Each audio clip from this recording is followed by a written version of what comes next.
Welcome everyone to the latest episode of the All Things NBA from A to Z podcast presented by ballislife.com.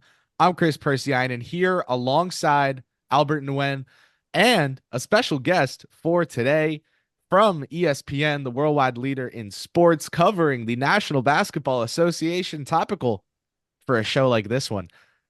Jamal Collier coming in hot to talk the NBA with us. Jamal, you have had a busy summer. You are a busy guy. You're a high in demand, my friend. How are you doing? How has it been these last couple months? And what have you been up to recently? Chris, what's up, man? Thanks for having me on this show. Things are good, man. It is that point where you're getting into the swing of the NBA season. I've been juggling with people that I'm just not in season form myself. You go from the summer and you're on a good regular sleep schedule, and all of a sudden you're traveling, the games are late, the mornings sometimes are early, catching off flights. So my body's working into shape, and I might be fighting through a little mini cold right now too. So forgive me if you hear little sniffles, but happy to be here, man. Excited to talk some NBA. Yeah, it's easy to look at players sideways for playing themselves into shape until you're on that third flight of the season, falling asleep on the tram from one gate to the other, thinking, Ex- now you know what? I need load management, man. Exactly. No back to backs for me early, man. We'll see about later in the season. Yeah. We wanted to start out and ask you about what was for some people decades in the making. You know, man. You know where you were this summer. You know where you were at the Twin Cities with the twin superstars. You had Justin Jefferson and Anthony Edwards recreate a legendary cover. And you got the chance to sit down with both and talk to them. First of all, before we talk about the actual journalism part, talk to me as Jamal, the sports nerd that does this for a living. What was that like to know that this iconic moment is being intentionally recreated and here you are smack dab in the middle? It was cool, man. I mean, I remember I'm from Chicago, outside Chicago area, and remember growing up seeing the KGM Moth photo. And just like I remember that time of those guys, both in Minnesota, they both were just like the height of just cool, right? Like they were just the coolest dudes. You wanted to hang with them, you wanted to be them, you wanted to play with them in video games. And that was really kind of what I tried to grasp and capture going into this photo. I mean, I'll be honest, I saw a lot of in the research and the build up getting ready for it. You saw Twitter threads or Reddit threads of Minneapolis fans like, please recreate this photo, right? And like everybody from Justin and Ant to like Andrew Wiggins and like Cordell Patterson. Like, what I mean? Any two Minneapolis athletes they could find at that time was like, we need this photo to be recreated. So I knew it was going to be a big deal in Minneapolis. I knew it would resonate there. But it really overwhelmed me seeing the reaction just from like worldwide sports fans in general beyond Minneapolis to see how happy people were to see the photo recreated, how much they really rock with the project. I think because we really let their personalities shine through. I mean, sitting on set with them as just a journalist, as a fan, like it was fun because they are both such like big personalities. They are young, they are brash, they are trash talkers, they're charismatic. Like they just got it all. They got all that package. And I think like just getting to be a part of it in all those different ways. Play Uno with them. They cheated me out of Uno. I'm still mad about that game. I was destroying our producers the entire like lead up on the way. I was undefeated, like running the table. So I'm thinking to myself, like, man, I'm about to embarrass Ant and JJ on TV and get to talk about it. And of course, Anthony Edwards beats me, which was like kind of the thing with the story is that Ant talks a lot of trash about how good he is, and then kind of ends up winning a lot of these games. It was a super fun, man. Like one of my favorite projects I've ever been a part of. I saw him spiraling those footballs into the basketball hoop. I was like, damn it, this guy's competitive. If you've ever heard, I had a buddy who worked in the laundry department of the New York Giants facility for a year, and he said whether it was Connect Four, especially Connect Four, but whether it was Connect Four or ping pong, air hockey, like Saquon Barkley doesn't lose. He was like Saquon Barkley doesn't like you don't beat him. And I was like, what do you, he's like, I've played several games of Connect Four with him.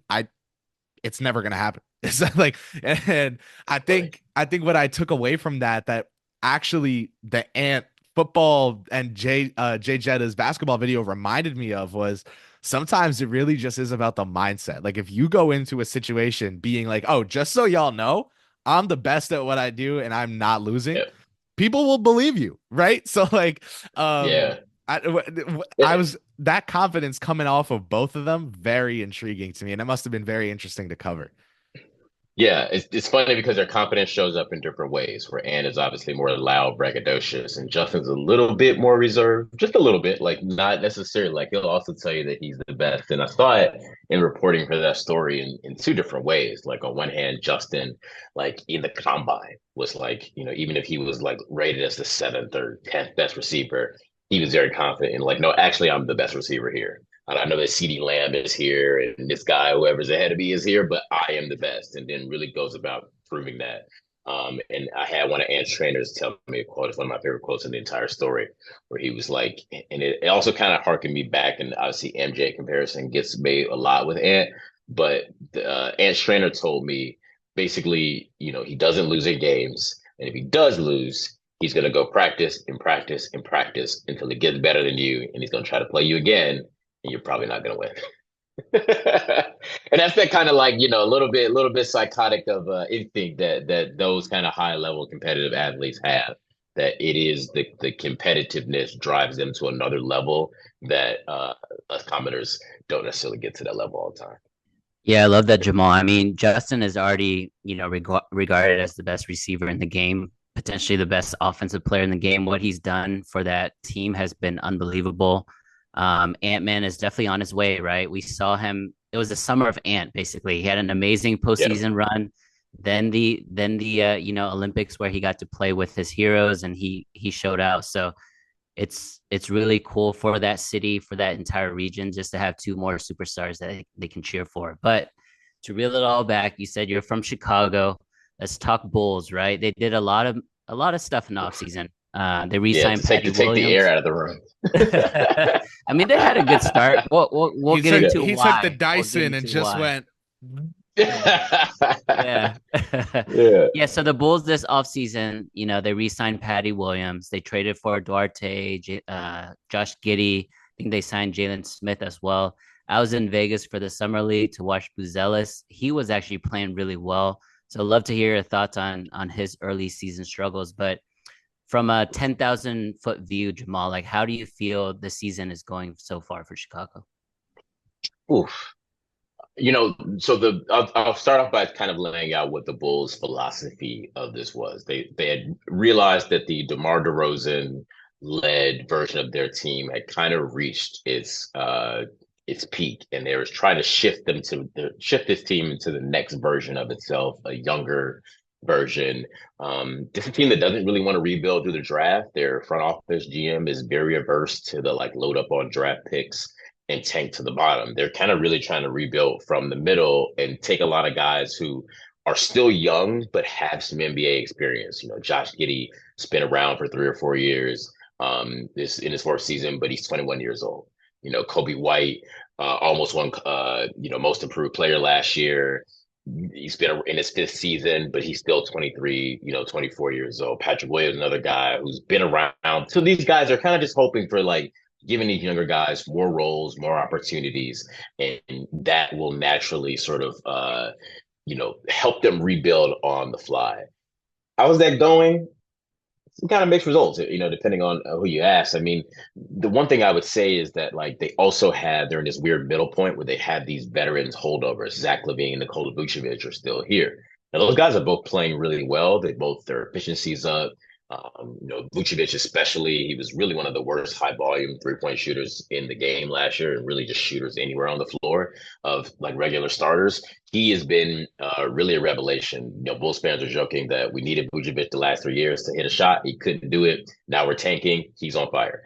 Uh, so I think the Bulls right now, they've got a kind of a mixed bag because they've got these veterans who I think they want to play well eventually to be able to explore how they reshape their team. If they're not, they're going to revisit the trade market with these guys. But they need guys like Giddy and Pat Will to also play better. And I think like that's to me the catch-22 of what they're trying to do, because they need those guys to get shots. I mean, they need Giddy, Pat Will, Kobe White, for those guys to develop and to do this with your playing time. You mentioned Buzelis, even Dalen Terry, Julian Phillips, some of their like most recent draft picks who haven't gotten a lot of floor time while they've been trying to win with DeMar and such. That's the balance they're trying to strike, basically, where you have guys like Zach and Vooch who, when they're on the floor, they're going to play 30 minutes, they're going to take a lot of shots, and just naturally because of their roles, take a lot of the oxygen on the court. But they really need to let these young players play and go through those growing pains. I will be curious to see how they continue to pivot throughout the season, and if they can make a move or two to offload some of the veterans that are sucking up the playing time and really let these young kids go out there and make mistakes and figure it out. I think that's really what they need. And if this season is going to be successful, it's going to be because of that. It's going to be because somebody, whether it be Giddy, whether it be Julian Phillips or Dalen Terry, one of these young guys, if you can all of a sudden say, hey, this might be a player for us, like long term, I think that'll make this a success for them more than any kind of win total or, chasing another play-in berth. Yeah, Jamal, you mentioned trying to build from the middle, and that's not an easy thing to do, right? A lot of teams are going to be Yeah. stuck in that wheel of mediocrity, not only for years but for decades, right? It's possible, I guess I can say, but it's definitely not the easier of the paths that you can choose. Well, You there's mentioned, not a whole lot of examples to point yeah, to of positively building from the middle, and that's yeah, that's really the challenge that they're doing. Like, you know, I understand the argument that they make against tanking, going to the bottom. They don't want to do that for the fans. They don't want to sort of just like lose a season and deal with the attendance and the sort of fan disengagement that comes with that. Uh, but you run a risk of kind of just middling along for a while. And there's a bunch of examples. Atlanta kind of always gets is cited as the one that they've really avoided that bottoming. Obviously, just had number one pick, but really bottoming out rebuild in that way. And since that conference finals appearance, they've kind of been in that 7 to 10 seed range here pretty consistently. yeah, Jamal, you triggered something with me when you mentioned the fans, because so I love Chicago. I'm from Dallas, but I go to Chicago. It's kind of my second home, and I've always told all my friends this. I think Chicago is one of the greatest sports towns in the world. And I know we're talking about the Bulls right now, Jamal, but all four teams, all five, if you include the White Sox, have been a struggle. And it's a shame because those fans deserve like You're so much killing him right more. now, man. Yeah, deserve Look so at much this. Well, more. And look, you I'm you could preaching go, to the you can choir, go I'm sure. You can include the White Sox. You can include the Yeah. Sky. You can include the Fire. You just gotta keep going. All these teams are bad. My Illini were hot for a minute. Then they got smacked by Oregon. Everybody is struggling right now in the greater Chicago area. It's I think one of the lower points as far as like just team wide. Um, nobody like nobody really is in a successful period right now. It really is something in the city. Yeah, that Bulls team they put together definitely had some juice to it, but I also thought it was very like limited from the start. And it was unfortunate, for Lonzo to get hurt so early. It did look like he and Caruso were supplementing Vucevic's lack of rim protection with their perimeter defense. Now you see the Knicks almost following that formula, right? Throwing Bridges and Anunoby around Towns. Um, I was not a believer in that Bulls team, but I am a believer in young teams paying centers to make sure that they have a big veteran presence around. I loved the Valanciunas signing for Washington. I loved the Vucevic extension for Chicago. My thing is when you're in this wait and see mode of is this an NBA player? Is this draft pick an NBA player? Is this you're really you're not above any trades. And so like, you're in that like, hey, we're taking calls on anyone mode. Look at the Brooklyn Nets right now, man. They just put out a statement that I thought was A1. I thought showed emotional and organizational maturity and growth to say anyone is on the trade market because look at us, right? So Yeah. I think we'll put a bow on the daily doldrums of Chicago's basketball there, and we will give you the chance to go in division to somewhere that right now people want to talk about it. People want to say, oh, no one wants to live there. No one goes on vacation there. Right now, in the NBA landscape, Cleveland is like a mirage. There's palm trees and natural 95-degree bodies of water. And I think there's coconut water coming out of a, is that a fountain? And they're undefeated. Talk Yeah, to us about these Cleveland Cavs, man. You want to talk about big men? How about two of them yeah. for you? You want to talk about elite guards? How about two of them for you? And what's crazy is that anytime you felt that kind of rosy, warm sunlight in Cleveland, you thought it was because of the ultra of LeBron James had actually brought that to the fans right now. And this is a success that they're having in the post LeBron era, the most success, they've had in the post LeBron era. And it's really a testament to their patience over the last couple of years. There's been a lot of questions about with their front court, with their back court, like both those guys, with how these guys fix, what's the right mix. And they've been confident in these guys. And obviously, the big one they made was the coaching change, going from JB Biggerstaff to Kenny Atkinson. And one, just like you got to give Kenny Atkinson like a round of applause, man. I mean, teams had a chance. One of the teams that I had a chance to cover and do cover, the Milwaukee Bucks as well. They were rumored to be in the Kenny Atkinson mix. He accepted a job in Charlotte. I forgot about that until I was reading again over the weekend that he had in 2022 before he decided to return to the Warriors bench. Kenny could have been the Charlotte head coach, and he kind of set and bided his time until he got the right situation. He's really hit the ground running in Cleveland. They're playing a little bit differently. Evan Mobley, you're seeing a whole lot, a renewed confidence in him offensively. He just looks like an entirely different player. He's attacking the basket in a way that he hadn't really these last few years. And, now all of a sudden, I think there's a tendency, I think, when people see Cleveland to say, let's wait and see to the playoffs. Like they're an unproven team, an untested team. They got to the second round last year, but they're kind of beat up the whole year, fell into a right matchup. It was not like a super impressive statement from them. And then they kind of bowed out to Boston. I think this team has a chance to really be for real because they do have a legit star in Donovan Mitchell, who has taken a little bit of a step back this year and watched the team flourish. Watch Darius Garland continue to flourish in his role. Watch Evan Mobley continue to flourish in his role. Jared Allen, is been a all-star center, for years now. Especially the way the rest of the East has broken down with the way Philly and Milwaukee are struggling at this point. Cleveland's going to have a chance, obviously, at the number one seed. They're not a top two seed, and really a chance to kind of, smooth their path over to be a conference finals, to be a legitimate contender in the East. And everything I've seen from them is that this is real. Like this start for them is sustainable. Nothing is sort of really like outside of like funkiness. They've still got guys coming back. Max Strus hasn't played for them yet. So there's a lot of reason to be optimistic about the Cavs. And you look at as far as a real challenger to dethrone Boston, especially in the East, Cleveland seems like a very good bet early on. To me with Atkinson, I think, and you stop me, please, at any point if you think I have uttered a mistruth, but Go. I think he is a foundationally different coach than he was when he was in Brooklyn. And I think not taking that Charlotte job was the best thing he has ever done for his career, better than what he accomplished in Brooklyn, better than anything he ever did with Kevin Durant on his roster. And it's because when you look at the way he coaches now, he will tell you. And I know because I was cutting one of his post games for the Fan last week, so I heard him say it.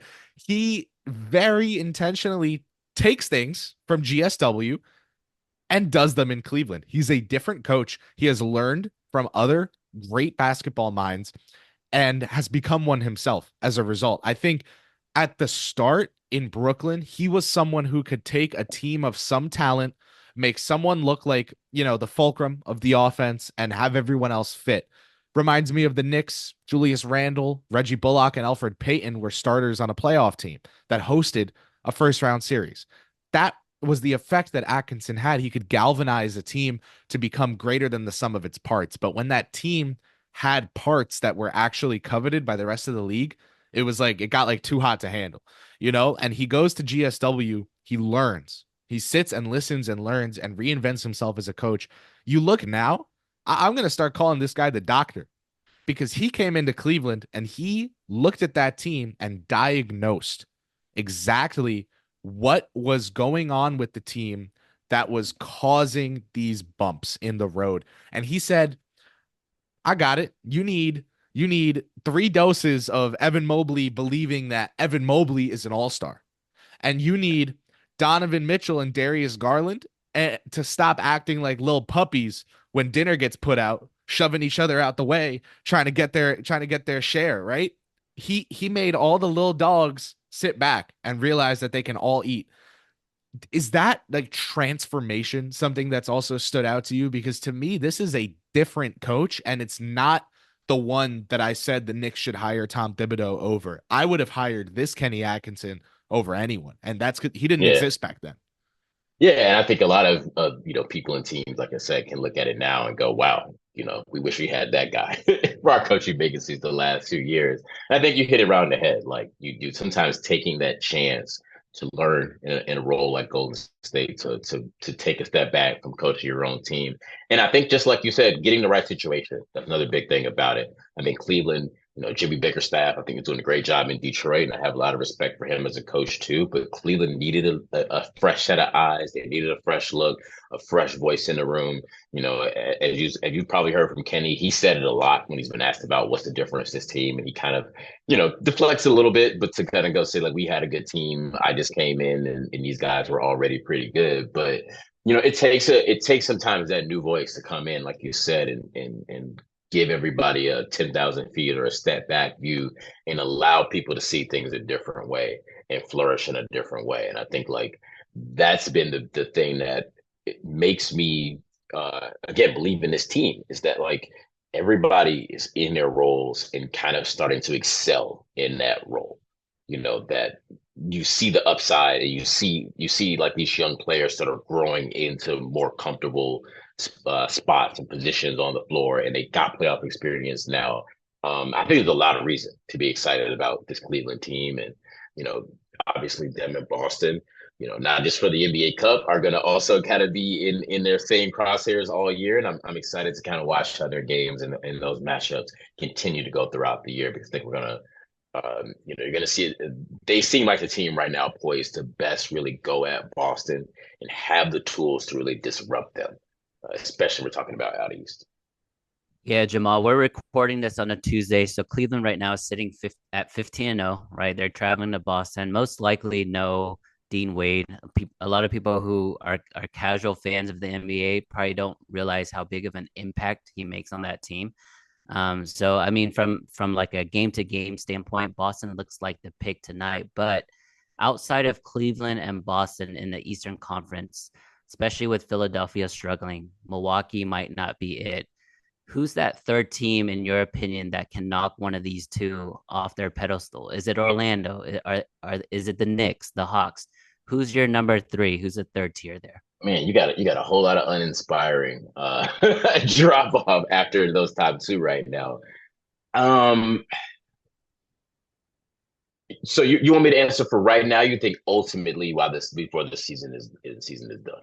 Let's go now and all the way into the playoffs because that's what people care about.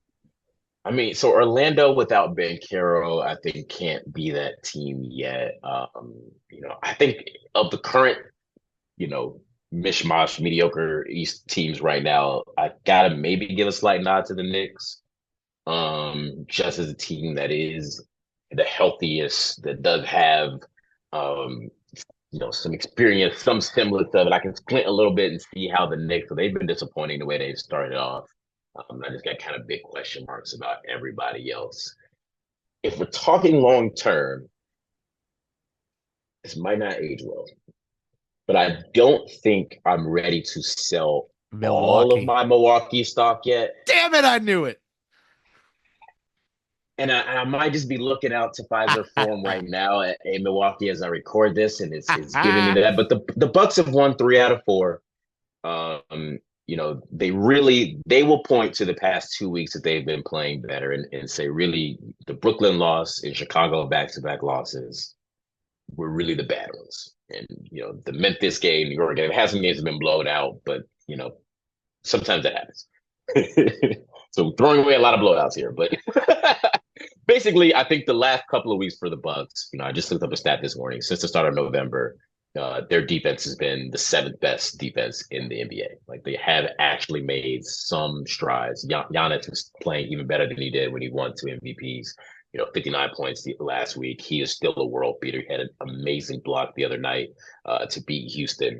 And his commitment on the defensive end, ever since he called everybody out after that New York game.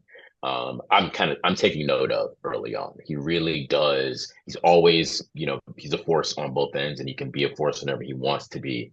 But this kind of night in and night out defense from him, we haven't seen that the last couple of years, and he has to sustain it. And right now, this team does need it to win these games. But if we can see him be this impactful on both ends of the floor, Dame is still averaging 30 or close to 30 points a game. You know, I think there's still a gap between where Cleveland and Boston is and everybody else, but I think Milwaukee, I know they believe they can kind of steady the ship here a little bit, and they've got a bunch of home games coming up. They've got a softer schedule these next couple of weeks coming up as well. I kind of want to wait to the end of November and see where Milwaukee is, because I think that we may look up, and especially the way the East is, and they may kind of be in fourth place Yeah, by the Jamal. I end of mean, this. that's music to my ears because I'm a big Bucks fan. I'm a big Giannis and Dame fan. I think the biggest question mark for that team is you're right. Like Brook is playing a lot better. He was shooting lights out last night, but they need that third star, and everybody's pointing to the return of Chris Middleton. Oh The big man, question mark there is he that is he still that player? Can he still give you, 18 to 22? Can he still be that clutch closer in the fourth quarter beside Giannis and beside Dame? I mean, that's the biggest question because from a talent standpoint, Giannis is still Giannis and he's still at the peak of his powers. And I don't put him behind anybody, right? So I agree with you there. I don't know anything about Middleton. yeah, I think the word on Milwaukee has been soon, and he's been progressing. That's been the word for pretty much a month from them. And I think it's just fair to wonder exactly when he'll actually be on the floor. I have confidence that when he does get on the floor, he can still be that performer. Really, what he did last year in the playoffs to me, um, you know, like kind of just like take away all my lingering doubts. Like when he's out there, he can still be that dude. He still is capable, and he was playing on two bad ankles really at that point last year in the playoffs. Both that needed surgery a couple of months after. The problem is just like exactly when, right? Like, are we still talking about weeks? Are we talking about more than that? And when he does get there, last year they had him on a strict minutes limit. Like, are you going to have restrictions? There's just a lot of question marks with how much Middleton you're going to get for this regular season. Though it's already been 20 games or whatever, and he hasn't been on the floor all close to 20 games at this point. So I think for Milwaukee, they're counting on Middleton. They still kind of believe that he's going to come back and cure a lot of things and make the rotation look better and yada yada yada. But I think like expecting Middleton to come in and be a cure all is, I think, a little bit of fool's gold on their end, because Yeah. the big thing is their other guys gotta play better, right? Like Brook, Bobby, the guys, Gary Trent and stuff. Like these guys were not very good the first couple of weeks of the season, and they gotta be better than that, or this team doesn't have a shot. Brooke was very good last night, Yeah, particularly. But that was unfortunately for him and the Bucks, some you could say the outlier in the data this season, right? So he's looking to get back on track. Apparently like the Knicks kicked the tires, like looked into him last off season, like at least just for the sake of it, for posterity's sake. So, teams out there that are intelligent still think there's gas in that tank. But I do have to say, I 100% agree with you about Chris Middleton, given the fact that I tweeted maybe last week, he is an amazing player. He's an underrated player. He's not he's better than you think, and he's not yeah, enough to fix the Bucks' problems. Like he yeah, it's a little messy to the point where I've seen a lot of noise about Bucks fans wanting to move someone who I love watching play basketball. If you remember, he had a very WWE season as a New York Knick.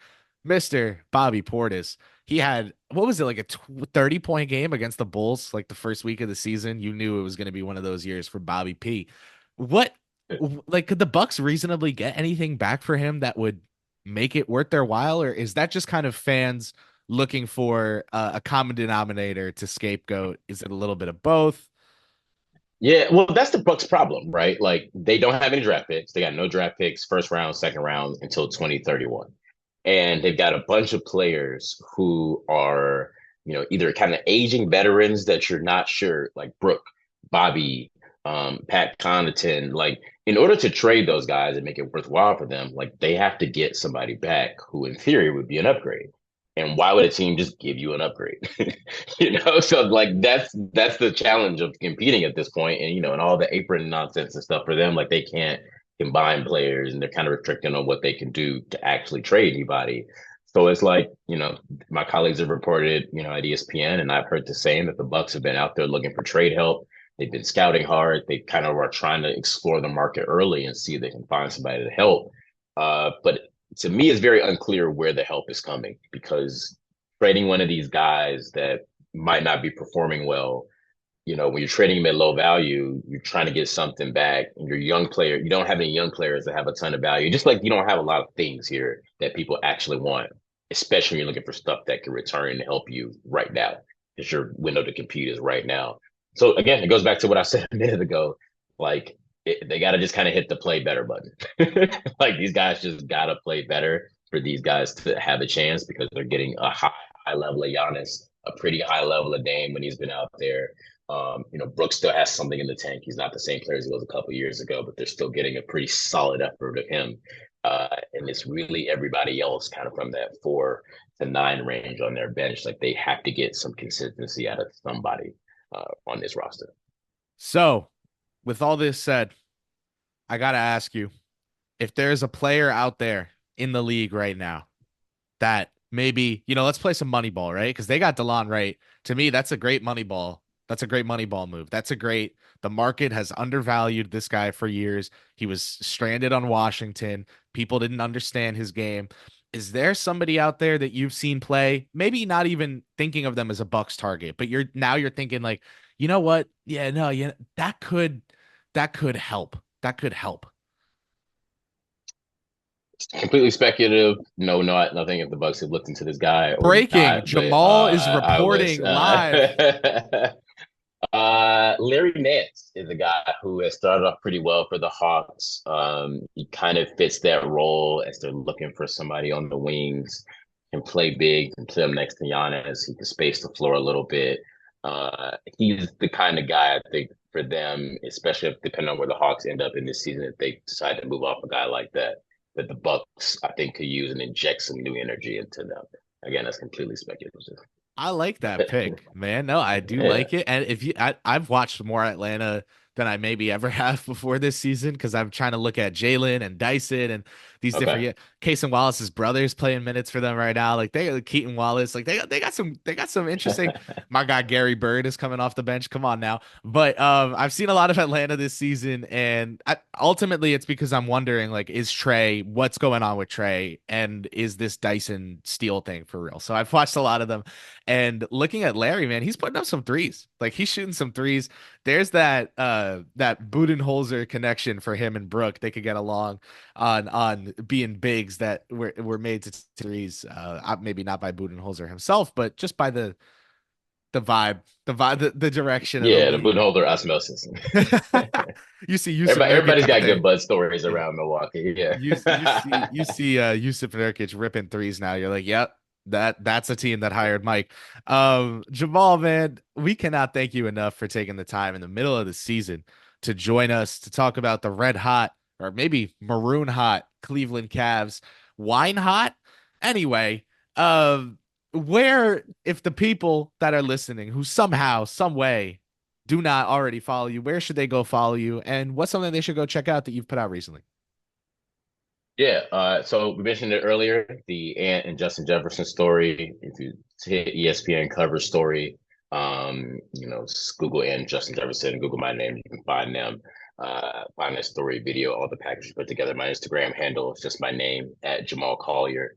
I think we're moving away from the other app that was formerly known as Twitter, but I'm also currently still there at Jamal Collier. And just check out the space at ESPN.com, NBA page, for some more things we got going through this season. Excited, like you said, a lot of fun storylines in the Midwest for my teams, and got some things that I'm working on really throughout this season that I'm excited to kind of keep dropping and keep following along as well. So definitely check out the Ant and JJ piece if you can get a chance to, but watch the space as well, because I think we got some things the next couple of months that should be exciting as well.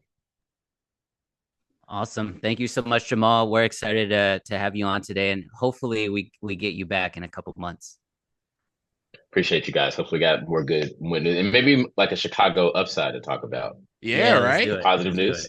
Juan Soto, Chicago Cubs. Now we're having a conversation. Manifest it, yeah. We'll talk about Soto of the Cubs, and let's see what's something else that's as likely as that. We'll talk about the Cleveland Cavs 62-0 start to the season. Guys, thank you so much for tuning in today. On that note, sorry Jamal had to. Stay tuned to the All Things NBA show. We just had Jonathan Isaac on our last episode. Go check that out if you have not already. Got some great insight about the state of the Orlando Magic locker room right now. Jamal Collier of ESPN joined us today. Thank you so much. We will catch you guys next time. Albert Nguyen, my co-host. As always, we'll see y'all soon right here for Ball is Life on All Things NBA from A to Z.